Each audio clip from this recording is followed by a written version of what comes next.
Bismillahirrahmanirrahim. Assalamualaikum warahmatullahi wabarakatuh.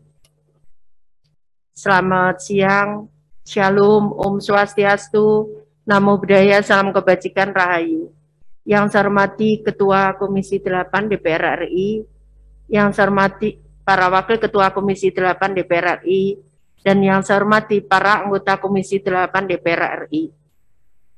Mengawali pertemuan ini, pertama marilah kita panjatkan puji syukur kehadirat Allah SWT yang telah melimpahkan rahmat dan karunia-Nya sehingga kita dapat memenuhi undangan rapat kerja Komisi 8 DPR RI dengan Menteri Sosial pada hari Rabu tanggal 13 April tentang pembahasan revisi DIPA Kementerian Sosial RI tahun anggaran 2022 sesuai Perpres nomor 110 tahun 2021 tentang Kementerian Sosial. Pimpinan sidang, Bapak dan Ibu anggota Dewan yang kami hormati, serta hadirin yang berbahagia. Sebagaimana pokok bahasan dari rapat kerja hari ini, kami akan menyampaikan materi, karena tadi diminta untuk organisasi, maka kami akan menjelaskan struktur organisasi yang baru sesuai dengan Perpres nomor 110 tahun 2021. Pemberdayaan kelompok rentan.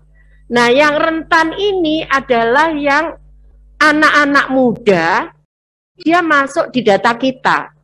Pak, ada yang usianya 23 tahun. Ada yang usianya di bawah 30, banyak sekali jumlahnya, 4 juta sekian ya. Itu yang terima bansos.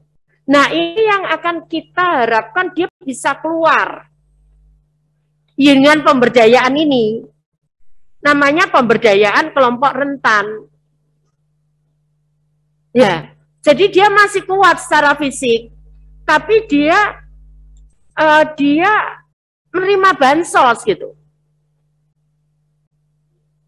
Begitu. Jadi anak ada yang 23 tahun, anak 5. Iya, jadi ini yang kita akan keluarkan dia untuk namanya supaya dia tidak menerima bansos. Karena sekarang, Mbak, yang lansia itu pensiunan BUMN segala macam minta bansos. Ya kalau PNS pensiunnya bisa 1 juta, kami nerima 500.000, 200. Saya sampaikan iya Bu, tapi kan dulu Ibu dapatnya lebih tinggi gajinya dibandingkan. Nah, makanya kalau ada undang-undang lansia, kita sebelum dia masuk lansia itu harus apa, Pak? Karena kalau enggak, Pak, waduh,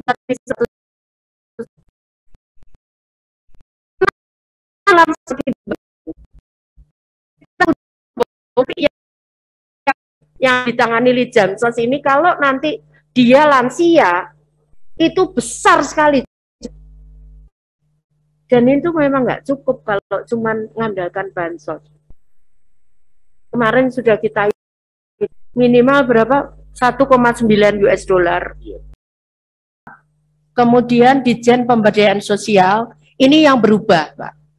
Jadi ini yang berubah, dapatkan PKH dan BPNT keluarga muda.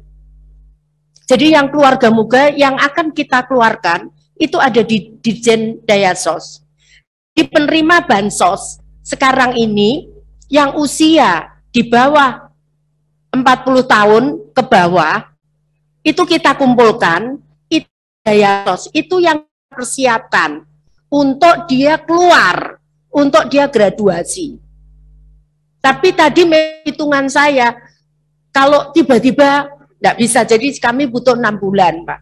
Setelah 6 bulan, itu kita akan punya sisa, karena dia nggak terima bansos, kalau sekarang 4 April, jadi 2 bulan, dia nggak terima. Ya kan, Pak? Kalau 6 bulan saya keluarkan, berarti ada 2 bulan. Sekian. Nah, kemudian Ditjen Resos ini menjadi besar 1 triliun sekian, karena dia penerima bantuan untuk anak-anak, untuk lansia, untuk disabilitas, untuk ODGJ,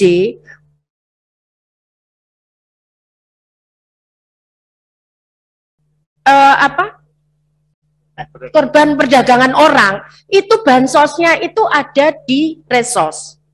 Jadi anak, lansia, disabilitas, HIV AIDS, korban perdagangan orang, itu bansosnya PKH dan BPNT itu diresos. Makanya dia menjadi 9 triliun. Nah, kemudian di Lijamsos itu dari 30 realisasinya 14, kemudian sisa 16. Nah, sekarang dapat 30. Dari mana? Itu adalah keluarga normal yang nerima bansos.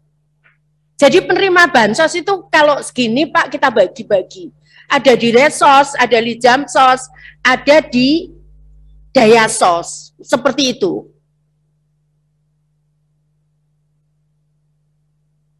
Jadi di Lijamsos itu besar kenapa? Karena keluarga normal, maksudnya bukan muda, bukan lansia, bukan disabel, itu menerimanya besar sekali. Nah, dialah yang nangani itu. Pendampingnya adalah PKH. Kalau Resos, itu pendamping Resos, plus karena kurang jumlahnya, diambil TKSK yang punya pendidikan pekerjaan sosial, maka dia dialihkan ke pendamping Resos. Kami sudah punya datanya, dan dia gajinya lebih tinggi, gitu.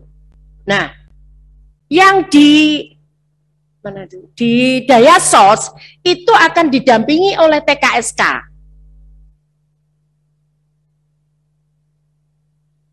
Didampingi oleh TKSK keluarga muda ini. Tidak terlalu berat karena keluarga muda. Jadi mereka lebih bisa diajak komunikasi. Contohnya misalkan kita sudah punya data, kamu pengen apa? Saya pengen buka bengkel. Saya pengen buka laundry. Saya pengen jadi petani. Ada yang sudah beberapa kita keluarkan. Itu satu-satu kita tangani begitu. Tapi iya berat memang. Tapi kita harus lakukan, Pak. Nah, yang tadi disampaikan oleh Pak Aceh, sebetulnya betul Pak. Kenapa? Karena itu saya ngotot bertahan. Saya buat sendiri itu. Berdasarkan undang-undang PFM, berdasarkan undang-undang kesejahteraan, bahwa ada nangani perumahan itu. Kemudian ya sudah akhirnya karena Bappenas ngotot tetap di PU, saya ngotot tetap di Kementerian Sosial, akhirnya kita ketemu dengan PU. Pak Sekjen ketemu, coba Pak Sekjen cerita gimana dengan Pak Menteri PU sendiri.